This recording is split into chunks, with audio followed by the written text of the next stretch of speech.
श्री स्वामी समर्थ. बघा, आजच्या ज्या जीवनात जर म्हटलं आपण तर सगळ्यात मोठा प्रश्न म्हणजे आज नोकरीचा झालेला आहे. बऱ्याच वेळा आपलं काय करतो, नोकरीचा इंटरव्ह्यू वगैरे देतो, काही देतो, आपण तिथे सक्सेस होत नाही.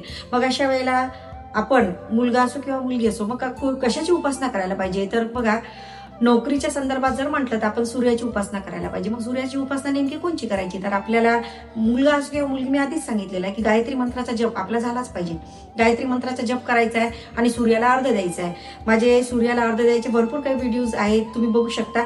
तर मग आपण नेमकं नोकरी संदर्भातच असला तर काय करायचं, कुठल्या प्रकारे सूर्याला अर्घ द्यायचं? मग एका तांब्याच्या लोट्यामध्ये थोडंसं कुंकू टाकायचं, थोडंसं अक्षित टाकायचं, ओम सूर्याय नमः म्हणत तुम्ही सूर्याला अर्घ द्यायचं आणि गायत्री मंत्राचा जप करायचा. नित्यनेमाने ही सेवा जर तुम्ही सकाळी केली, तुम्हाला सक्सेस हे तुमच्या समोरच राहणार आहे. फक्त तुम्हाला ते प्रयत्न करावा लागेल. आणि एका जागी बसून आपल्याला कुठेही नोकरी काही मिळत नाहीये, त्याच्यासाठी तुम्हाला एक्झाम्स पण द्यावा लागेल आणि उपाय पण करावा लागेल. त्याच्यामुळे सगळ्यांनी हा उपाय करायचा आहे.